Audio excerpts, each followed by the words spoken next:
Belajar bergerak berbagi untuk negeri, guru penggerak majukan pendidikan. Guru penggerak menghamba pada murid, kreatif rancang pembelajaran. Hargai potensi, tingkatkan prestasi, lahirkan profil pelajar Pancasila. Belajar bergerak berbagi untuk negeri, kita menjalin kolaborasi. Belajar bergerak berbagi untuk negeri, demi bakti pada Ibu Pertiwi.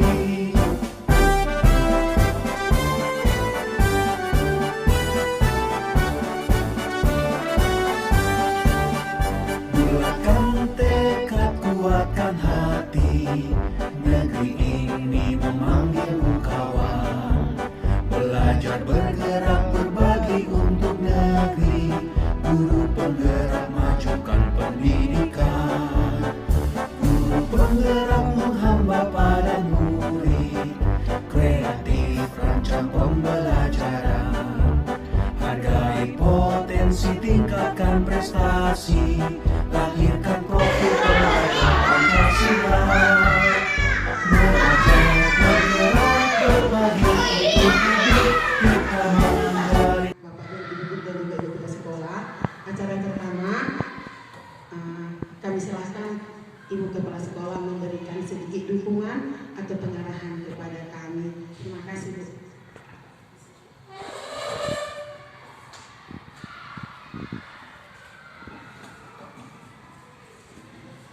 Pertama-tama, marilah kita mengucapkan puji syukur kehadirat Tuhan Yang Maha Esa, di mana pada saat ini kita dapat melaksanakan seminar. Jadi atas terlaksananya seminar ini menambah wawasan bagi kita Bapak Ibu semuanya, dan atas pelaksanaan seminar ini oleh Ibu Banjarnahor, mudah-mudahan Ibu dapat menularkan semua pengetahuan yang telah dimiliki dan telah dipelajari dalam pelaksanaan guru penggerak. Jadi kita Bapak Ibu, bila ada misalnya kekurangan ataupun kurang mengerti, bisa kita berkonsultasi atau saling seri-seri dengan Ibu Banjarnahor. Jadi mudah-mudahan atas terlaksananya seminar ini menjadi menambah wawasan bagi kita semua Bapak Ibu. Jadi kira demikian saja yang bisa kami sampaikan, dapat kita lanjutkan. Terima kasih. Jojo apa Terina? Nama saya Rebina Banjarnahor, SPD SD, CGP Angkatan 5 Kabupaten Tanggerang Barat. SD ini adalah nilai-nilai, keyakinan-keyakinan, dan kebiasaan-kebiasaan di sekolah yang berpihak pada murid agar murid dapat berkembang menjadi pribadi yang kritis, penuh hormat, dan bertanggung jawab. Jadi kalau misalnya boleh positif, kalau di sekolah kita, saya rasa udah semua dilakukan ini. Misalnya waktu sebelum COVID, Ibu Eliana ya, waktu kalau misalnya masuk dari gerbang sana anak-anak, jadi gurunya di situ berdiri, disalam. Jadi namanya itu 3S, senyum, sapa, salam gitu. Tapi sekarang ditambahin menjadi 5, senyum, sapa, salam, sopan santun. Jadi setelah ini kan sudah habis COVID ya, mudah-mudahan habis selamanya. Kalau misalnya bisa kita lakukan bersama, kalau bisa juga di kelas kita aja kita buat di kelas. Ya kalau kelas kita pasti kita kalau di kelas itu kita yang berkuasa di kelas itu, seperti itulah. Murid-murid kita pasti bisa mendengarkan kita, pasti bisa. Karena biasanya kalau murid-murid kita lebih segan dia sama kita wali kelasnya. Apa yang kita bilang pasti mau. Bahkan dia lebih segan sama kita daripada orang tuanya. Apa yang dibilang orang tuanya? Enggak gitu. Kata ibu enggak gitu. Kata guru enggak kayak gitu. Gitu. Jadi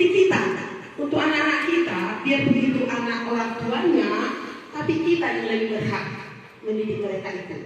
Karena sama kita yang lebih, mereka itu lebih takut, lebih segan dan lebih hormat.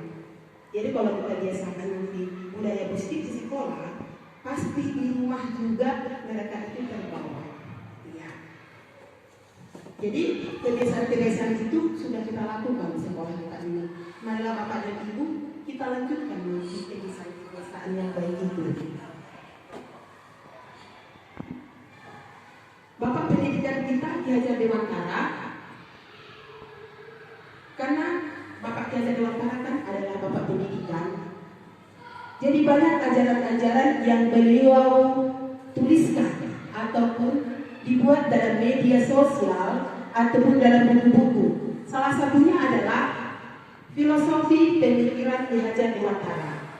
Di sana ada tujuan pendidikan adalah menuntut segala kekuatan kodrat yang ada pada anak agar mereka dapat mencapai keselamatan dan kebahagiaan yang setinggi-tingginya baik sebagai manusia maupun sebagai anggota masyarakat. Jadi di sini dibilang kodrat. Kodrat itu ada dua, satu kodrat alam, satu kodrat zaman. Kalau kodrat alam itu yang kehidupannya yang ada di keluarganya. Misalnya di rumahnya dia dimanja-manja, makan pun harus disuap-suap, ya. Mungkin juga ekonomi keluarganya yang kaya atau juga yang sederhana. Itu namanya kodrat alam. Jadi bawaan dari keluarga. Jadi kalau kodrat zaman, itulah dalam perkembangan zaman sekarang. Bagaimana kita mengisi mereka itu datang ke sekolah? Apa kita biarkan mereka itu manja-manja?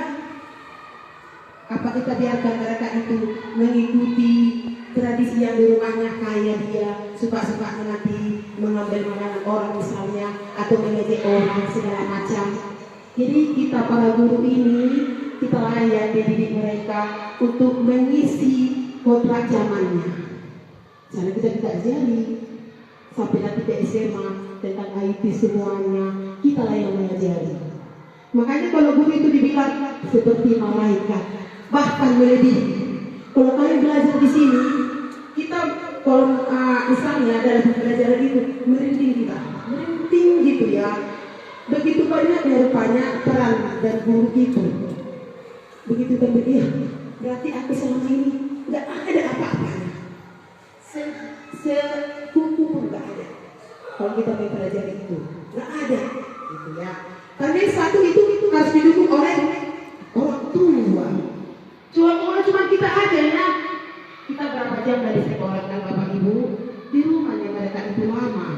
Tapi kalau orang tua juga tidak mendukung, sama juga gagal. Tapi caranya banyak katanya. Kita panggil orang tuanya ke sekolah, kita berunding dengan orang tuanya, banyak kali caranya. Tapi karena kita susah melakukan itu kan Bapak Ibu dan saya susah. Ada lagi sebuah yang diajar Dewantara.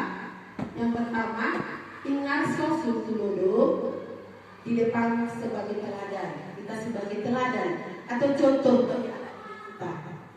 Makanya katanya kalau guru itu harus sebagai contoh. Lagi waktu aku kelas 1 ya kan. Kalau datang kita langsung gitu kan. Kadang kalau misalnya kita nggak pakai listrik, ya kenapa ibu? Kok nggak pakai listrik? Nah gitu. Mungkin dia biasa tidak pakai listrik, tiba-tiba nggak pakai listrik, langsung diperhatikan, ya. Atau misalnya baju kita ada terbuka saja, tiba-tiba ini belum terbuka, seperti itu, ya. Jadi kita sebagai contoh. Kalau misalnya kita nanti berbuat baik, pasti anak-anak kita juga berbuat baik, seperti itu. Selanjutnya, Ingmadio Mangunkarso di tengah membangun semangat. Kita di tengah sebagai penggugah. Maksudnya penggugah itu tidak memilih ke depan, tidak memilih ke belakang. Kita di situ adil gitu lah, adil. Misalnya karena ini anak kita, ini sayang kita, nggak boleh. Atau ini pak ini kita, atau ini orang kaya, nggak boleh. Sama, harus adil. Jadi kita memberi semangat ya, memberi semangat. Baru ketiga, Yuri Handayani di belakang pemberi dorongan. Pemberi dorongan ini bisa kita lakukan buat murid-murid kita yang merasa ada kelemahannya. Juga yang bisa kita dorong juga, tapi lebih banyaklah perhatian kita sama murid-murid kita yang lemah. Seperti itu. Misalnya kelas 1 lah dulu ya kan. Kadang kita memang susah gitu lah bilangnya, bagi aku, aduh gimana ya gitu. Kadang bosan gitu kan. Tapi itu loh katanya tugas guru itu. Seperti ada kami kan kalau ikut sama Sumatera Utara semua gitu, Sumatera Utara. Bagaimana guru kelas 1 itu katanya supaya bisa membaca dan menulis.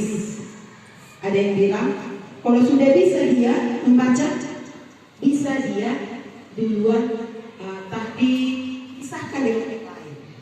Kalau waktunya habis misalnya waktunya gitu bisa ditelepon orang tuanya, oh anak ibu sudah bisa dijemput, bisa seperti itu. Jadi yang kurang pandai itu makanya kita ajari lagi di situ, seperti itu. Selanjutnya di sini ada peran guru menurut Ki Hajar Dewantara. Dalam menuntun laku dan pertumbuhan kodrat anak, Ki Hajar Dewantara mengibaratkan peran pendidik sebagai seorang petani. Sedangkan anak-anak itu seperti biji tumbuhan yang akan disemai. Bila biji tersebut ditempatkan di tanah yang subur dan mendapatkan perawatan dari petani seperti pemupukan, penghilangan hama, penyinaran yang cukup, dan pembersihan, maka biji tumbuhan tersebut akan tumbuh dengan baik. Begitu pula sebaliknya. Maksudnya di sini, anak-anak kita itu kan bermacam karakter, bermacam pengetahuan, ada juga bermacam kemampuan.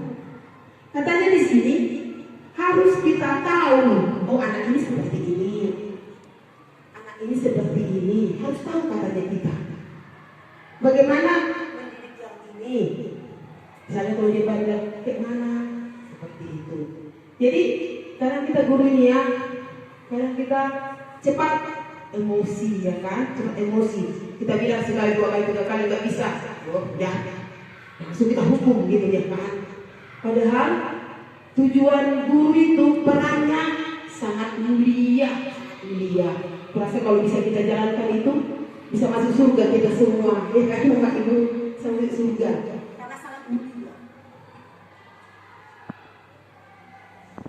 Ini nanti kita akan membangun budaya positif di sekolah kita. Yang sudah dulu itu kita kembangkan kembali. Kan COVID kan sudah berlalu, kita sudah masuk dari seluruhnya. Ini, jadi yang akan kita lakukan nanti di sekolah kita supaya budaya positif itu tercapai. Untuk membangun budaya positif, sekolah perlu menyediakan lingkungan yang positif, aman dan nyaman, agar peserta didik mau berpikir, bertindak, dan mencipta dengan merdeka, mandiri, dan bertanggung jawab. Salah satu strategi yang perlu ditinjau ulang adalah bentuk disiplin yang dijalankan selama ini di sekolah. Apa yang selama ini disiplin kita di sekolah ini bisa dikembangkan kembali. Itu nanti misalnya Bapak Ibu guru bisa memberi masukan kepada Ibu Kepala Sekolah biar tercipta rasa nyaman di sekolah kita. Bisa ya, bisa kita berikan apa yang untuk sekolah kita ini menjadi sekolah yang berbudaya positif. Atau misalnya kalau di sekolah kita ini kan banyak anak-anak kita minatnya bakat bermacam karakter, juga kemampuan itu bisa nanti kita usulkan sama Ibu Kepala Sekolah supaya ada di sini nanti kegiatan ekstrakurikuler. Ya, bisa. Misalnya minatnya menari, bisa. Bernyanyi, bisa. Atau bermain musik, atau misalnya olahraga. Itu bisa kita kembangkan di sini. Karena kita kan mau membangun budaya positif di sekolah kita. Apa keinginan murid kita yang positif bisa kita kembangkan di sekolah kita.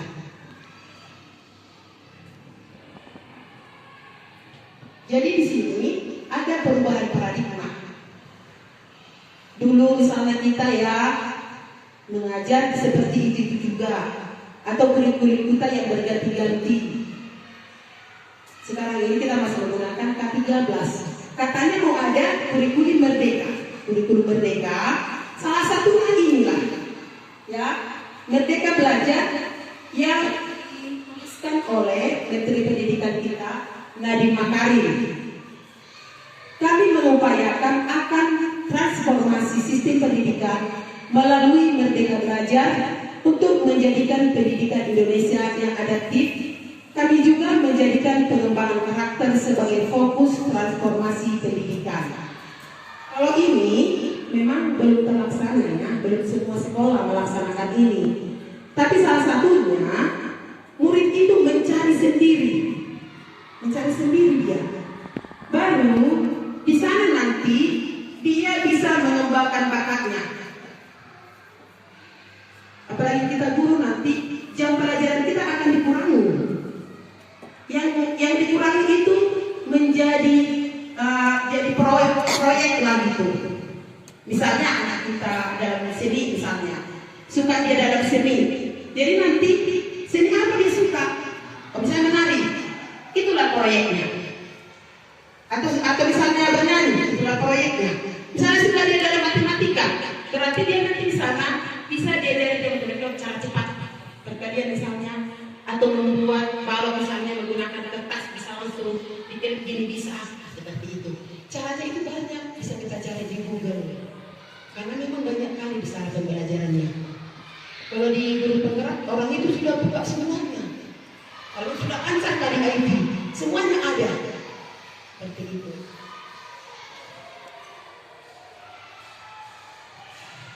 Jadi anak-anak kita yang kita didik nanti harus katanya berprofil belajar Pancasila.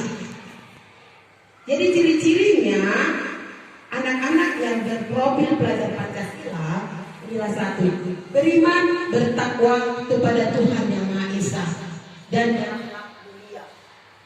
Selanjutnya kebinekaan global. Ketiga, bergotong royong. Keempat, kreatif. 5, bernalar kritis. Keenam, mandiri. Kalau misalnya beriman dan bertakwa kepada Tuhan Yang Maha Esa, ini sudah kita lakukan di kelas. Ataupun pas kita baris, setelah nanti mereka itu baris, mau masuk ke kelas, ada mimpin doa. Ayo mimpin doa, seperti itu ya. Itu juga namanya itu kepemimpinan murid. Jadi murid itu bisa menjadi pemimpin. Juga dalam masuk kelas berdoa, pulang sekolah juga berdoa. Ada juga sekolah-sekolah lain mengadakan kebaktian pas hari Jumat. Nanti kami bisa usulkan ya ibu kepala sekolah kami supaya hari Jumat bisa dibuat kebaktian. Ya Bu, kebaktiannya. Baru selanjutnya ini berkebinekaan global. Bineka artinya berbeda-beda tetap satu, tapi menyeluruh. Indonesia ini kan terdiri dari beragam agama, suku, dan juga budaya. Jadi nanti anak-anak itu katanya, apalagi bisa di daerah Kakak, ya, orang-orang di sini atau murid-murid kita yang tinggal di Kakak harus bisa menguasai budaya yang ada di sini, harus bisa menguasai. Dan juga ada misalnya budaya datang dari luar, itu juga tidak boleh misalnya nggak bagus itu, enggak. Jadi semua budaya di Indonesia harus bisa diketahui oleh anak-anak didik kita. Dan juga misalnya datang budaya dari luar, yang bajunya yang gengsi itu, yang bajunya yang kurang paham sebagian, itu kan tidak budaya kita kan. Jadi itu juga harus dijelaskan sama anak-anak didik kita bahwa budaya itu tidak bagus buat kita. Itu tidak bagus dengan keadaan rakyat Indonesia. Kita kan berbudaya katanya kan, jadi harus sesuai dengan budaya kita. Itulah maksudnya berkebinekaan global. Selanjutnya bergotong royong. Kalau bergotong royong pasti bisa ya. Dan tahu kita gotong royong, bagaimana gotong royong? Itu bekerja sama. Jadi saling bekerja sama. Dan selanjutnya kreatif. Kreatif ini menciptakan sesuatu yang belum dibuat orang. Misalnya buat orang ini, oh ini bunga, ada bunga. Bisa itu kita tambahin sesuatu di sana, itu juga termasuk kreatif. Jangan punya orang masuk kita jiplak gitu. Saya dapat bunga warnanya merah, kita warna pink, itu juga sudah termasuk kreatif. Termasuk. Ibu, saya lihat tadi di kelas-kelas di sekolah kita ini sudah kreatif kali semuanya. Tiap kelas sudah lengkap semua. Kayak tadi ibu, saya pas memanggil budget, mereka itu juga lagi membuat hiasan-hiasan kelas tadi. Jadi juga termasuk kreatif. Nah, itu dia. Selanjutnya, bernalar kritis. Bernalar kritis ini, misalnya kita buat satu soal. Kalau sekarang ada pembelajaran ya katanya, kita buat judul di sana, langsung kita bertanya sama anak-anak, nggak langsung kita jelaskan. Kita buat tentang dunia, gitu. Langsung dari apa yang kami ketahui tentang dunia, seperti itu. Pero pada langsung berpikir otaknya. Ini namanya itu ada bernalar kritis namanya. Jangan nggak bisa dengan kita. Misalnya kita hari ini belajar puisi, baru kita yang menjelaskan. Puisi adalah jenis-jenis puisi. Baru kita bacakan satu puisi, apa ciri-ciri puisi kita jelaskan semua. Itu tidak lagi berlaku. Saya puisi, apa itu puisi? Orang itu mencari. Ciri-ciri puisi, orang itu yang mencari. Seperti itu. Baru buat satu puisi. Puisi itu bukan harus bagus sekali kalau anak-anak yang buat kan. 4 baris ada, ayo baca. Gitu. Seperti saya sekarang sudah melakukan mulai, ya. Misalnya kami pembelajaran IPA, langsung berbagi. Kau bagian ini, kau bagian ini, bagian ini. Baru besoknya, misal pas kita IPA, saya pagi. Baru mereka itu menjelaskan sendiri sama teman-temannya, namanya tutor sebaya. Kayaknya setelah itu saya buat kuis, nilainya paling rendah 60. 60 paling rendah. Berarti berhasil. Kalau kita menjelaskan mati-matian, adanya bintang 0. Bintang 0. Tapi kalau mereka itu menjelaskan, bisa. Yang paling kita rasa dia bilang mampu selama ini, bisa dia punya 60. Berarti orang itu harus bergerak sendiri, bernalar kritis. Berarti bisa kita coba. Ya. Selanjutnya mandiri. Mandiri sini berarti bekerja sendiri. Bekerja sendiri dengan kemauan sendiri. Misalnya kerjakan ini, atau misalnya ada sampah. Kadang-kadang kita ngecek sampah, ada orang-orang kadang segan-segan bilang, kosong semua, ngecek sampah itu biar dipuji orang kan dia kadang kan. Kadang kita enggan mengambil sampah itu. Padahal katanya, siapa pun melihat kau mau dihina, mau diapain, kalau kau berbuat baik pasti ada rumahnya. Itu. Tapi kadang kita enggan melakukannya kan. Jadi kadang saya juga bilang kayak gitu. Sudah ada sampah, nggak usah malu kutipnya, kutip aja. Kalau perlu temanmu ngulik sampah, ambil aja langsung. Di bawah sampah ambil. Tanpa ngomong apa, baru langsung buang. Nah gitu. Siapa yang melihat? Tuhan yang di atas sana, ibu bilang. Katanya orang itu. Bisa lupa dilihat Tuhan itu dari atas sana. Apa dikasih hadiah? Nah gitu. Anak-anak kan selalu dipikirkan hadiah. Hadiah dan pujian. Seperti itu.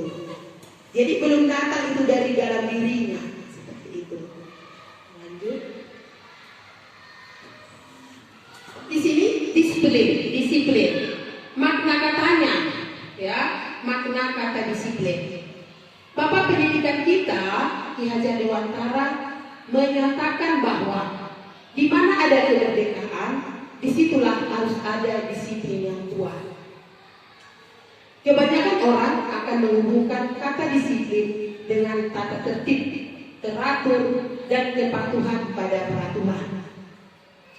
Ki Hajar Dewantara menyatakan bahwa untuk mencapai kemerdekaan atau dalam konteks pendidikan saat ini, untuk menciptakan murid yang merdeka, yaitu adanya disiplin yang kuat. Disiplin yang dimaksud adalah disiplin diri yang memiliki motivasi internal atau intristik. Maksudnya itu dorongan dari dalam diri. Dorongan dalam diri. Misalnya kalau kita mau mengambil sesuatu, misalnya mencuri lah itu istilahnya ya. Pasti ada kata hati kita, jangan. Itu adalah motivasi dalam diri. Motivasi dalam diri kita. Tapi kadang kita abaikan ya kan, yang dalam diri itu, dalam hati itu, kita makan juga, kita ambil, ambil aja lah, gitu kan. Padahal itu adalah jangan, nggak boleh. Itulah katanya motivasi dari diri gitu. Karena anak-anak juga belajar kau. Kalau disuruh-suruh, dipaksa, sebentar ya tidak malas aku, bosan, ngantuk gitu kan. Tapi coba dalam diri dia, aku harus belajar biar pandai aku, biar bisa nanti aku dapat juara misalnya, biar aku dapat ini gitu. Berarti itu dari dalam dirinya itu. Jadi harus keluar dalam diri kita. Kita misalnya, tapi aku bangga kali nengok istri satu ini dan guru-guru di sini bu, semuanya baik-baik. Kalau guru penggerak cerita, guru-gurunya di sana harus ada kepala sekolah baru mau ngajar. Kalau nggak ada katanya kepala sekolah, semuanya cerita-cerita di kantor lah, di perpustakaan, bahkan di kantin. Dia bercerita. Kalau aku bilang kalau guru-guru di SD kami semuanya baik-baik, aku bilang. Kata orang itu bilang, ya kelihatan guru SD 1, guru SD nomor 1 di Papak Barat. Nah gitulah mereka itu bilang bu. Jadi kalau aku bilang kalau guru di tempat kami baik-baik tadi semua. Kalau itu sering cerita curhat itu, melalui curhat itu bu, cerita seperti itu. Jadi kalau guru-guru di satu memang bagus-bagus gitu ya bu. Ini dia di sini alasan motivasi perilaku manusia. Mengapa misalnya manusia itu ada dorongan melakukan sesuatu? Itu dia. Jadi ini ada Dian Gosen dalam bukunya, nggak tahu bahasa Inggris ya. Bahasanya dulu.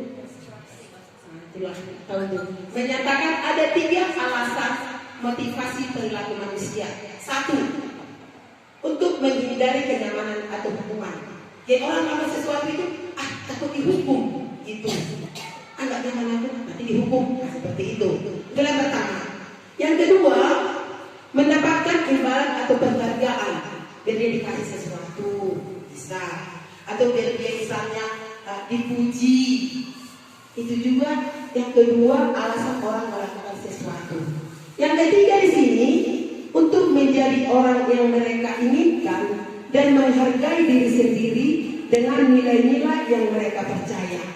Inilah yang disebut motivasi intristik. Maunya kita ke nomor 3 inilah. Itu motivasi dari diri kita sendiri.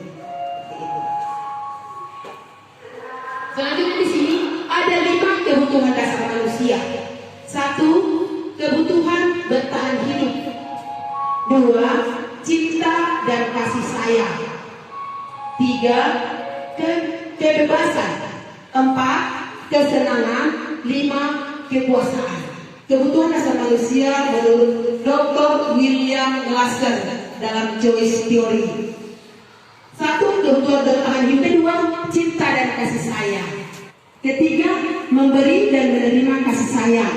Dan kebutuhan untuk merasa menjadi bagian dari suatu kelompok. Selanjutnya, penguasaan kebutuhan pengakuan atas kemampuan. Selanjutnya di sini, kebebasan yaitu kebutuhan merasa senang. Selanjutnya kesenangan. Ini dia cinta dan kasih sayang. Kalau ini mungkin sudah tahu semua ya. Kalau misalnya di sekolah kita ini cinta dan kasih sayang, yang pertama itu mendapat kasih sayang dari guru-guru di sekolah. Kalau misalnya anak kita ya, pastilah itu 1. Kedua, mendapat kasih sayang dari teman-teman di sekolah. Baru bersikap penuh kasih sayang kepada kakak kelas. Selanjutnya, mendapat kasih sayang dari adik kelas. Merasakan suasana belajar dengan penuh kasih sayang di sekolah. Guru tidak pilih kasih. Guru yang sabar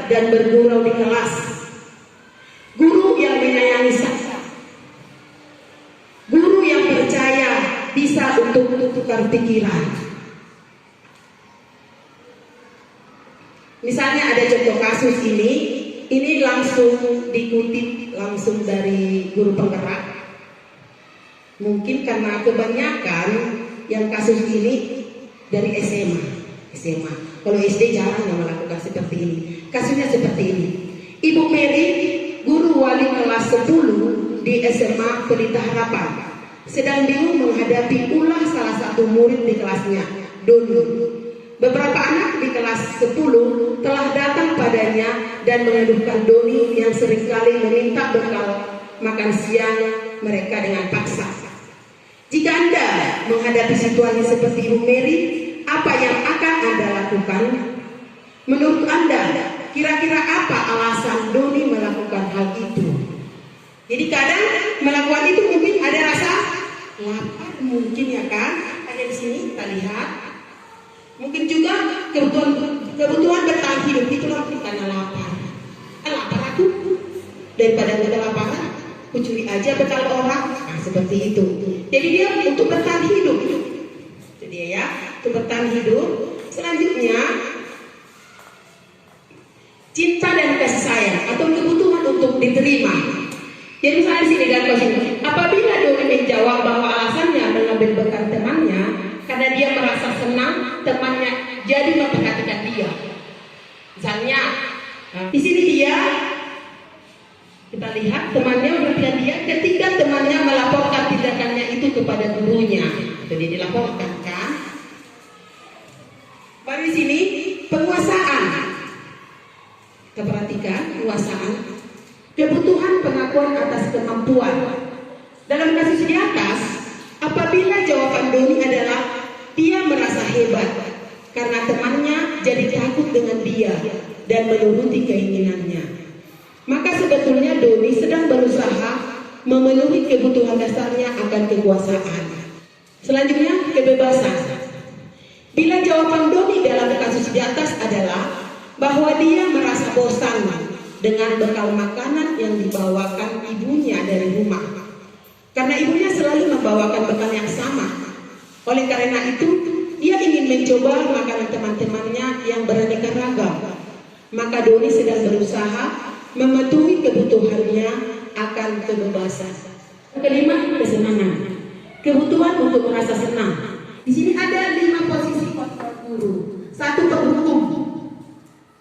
Ini seorang penghukum bisa menggunakan hukuman fisik atau verbal. Atau misalnya bilang, hari ini nggak datang, ibu Banjarnegara, hore, misalnya gitu, berarti kita sering menghukum dia lah itu.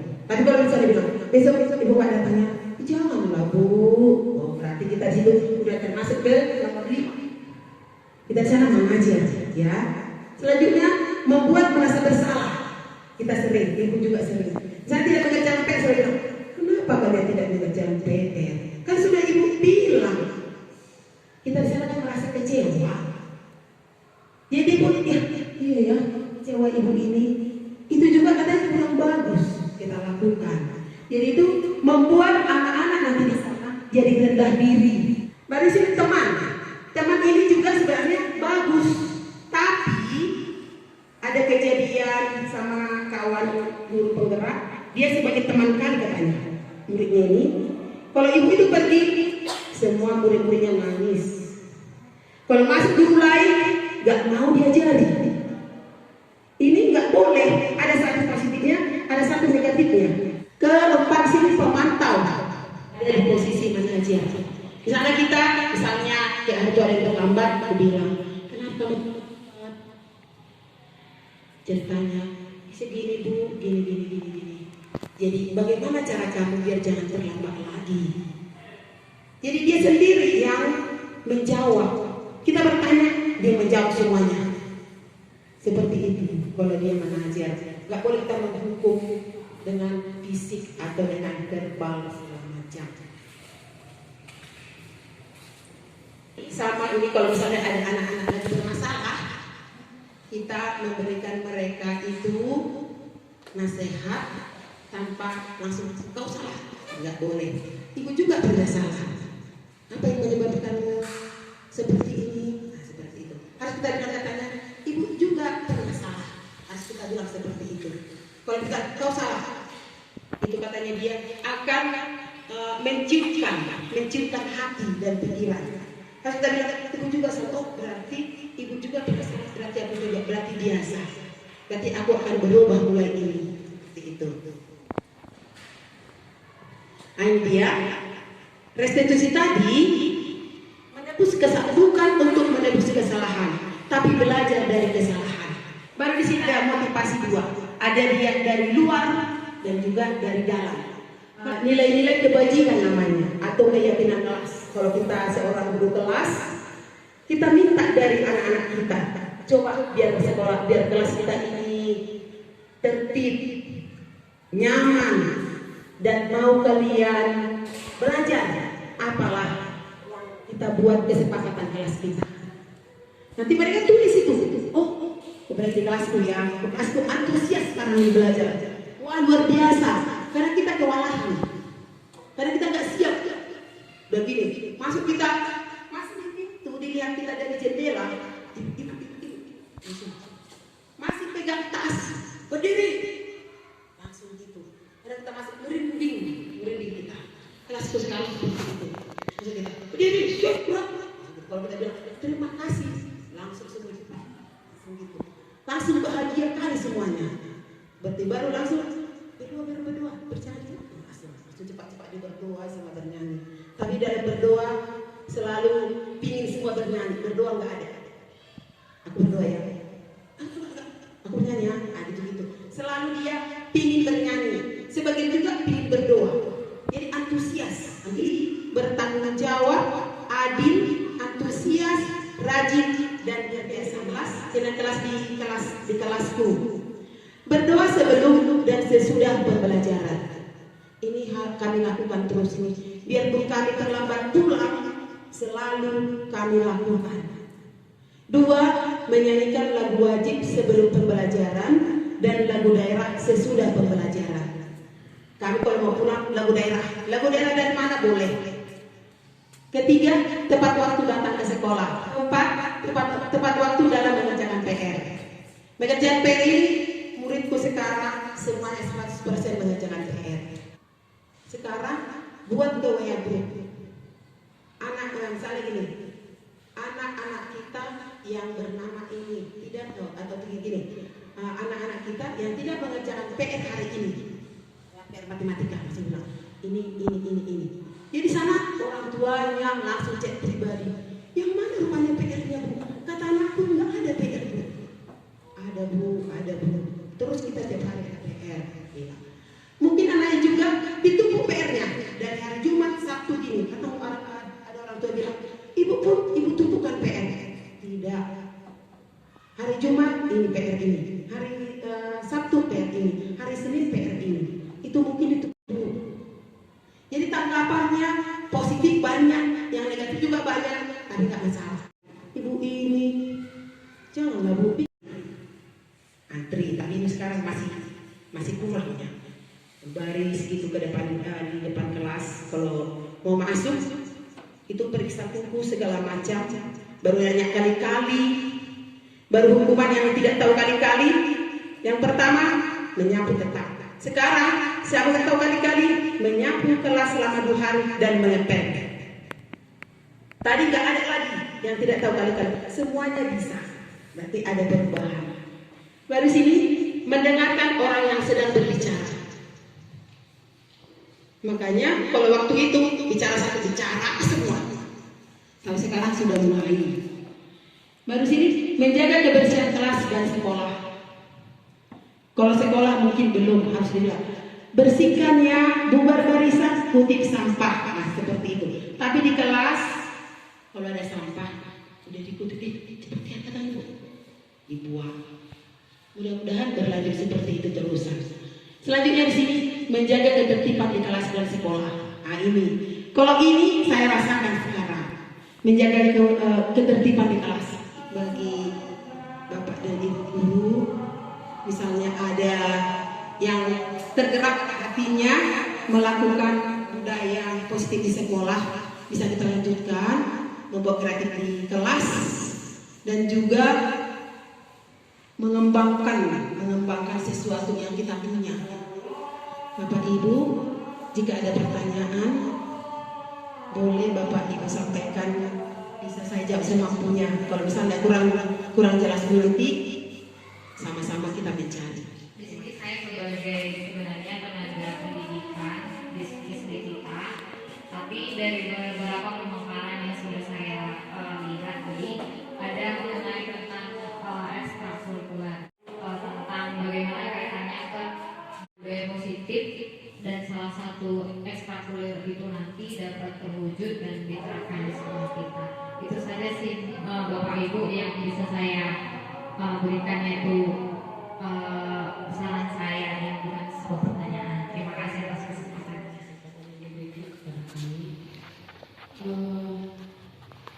Kalau saya lihat, saya sebagai wali kelas sangat kasih positif lah atas bimbingan dan arahan yang diberikan Ibu Banjarnahor sebagai guru penggerak dari sekolah kita. Terima kasih Bu atas jajarannya, atas pemaparannya.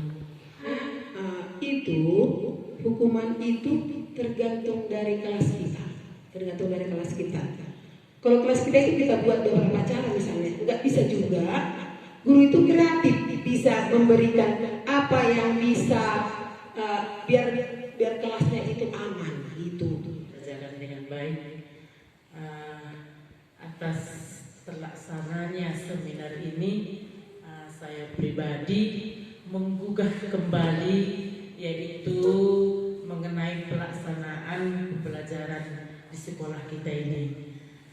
Dari penjelasan dan keterangan yang sudah dijabarkan oleh Banjarnahor, mudah-mudahanlah semuanya menjadi penggugah juga bagi Bapak Ibu kita semua.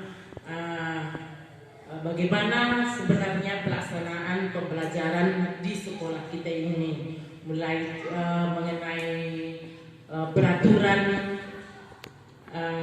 untuk kita dapat laksanakan kepada anak-anak kita, baik ekstrakurikuler,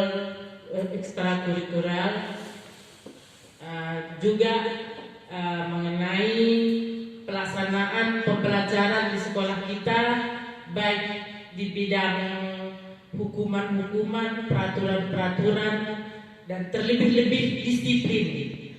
Kita sebagai guru, kita adalah sebagai contoh bagi anak-anak kita. Kita adalah yang digugu dan yang ditiru oleh anak didik kita. Jadi kita mulai dari diri kita sendiri, memberikan contoh yang baik supaya kita ditiru oleh anak didik kita.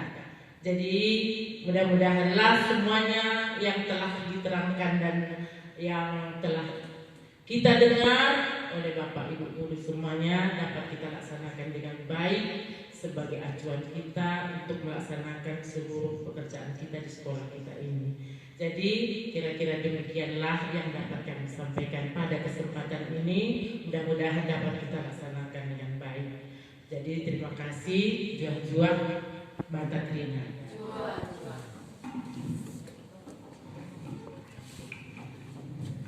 Terima kasih, semoga dapat kita terangkan.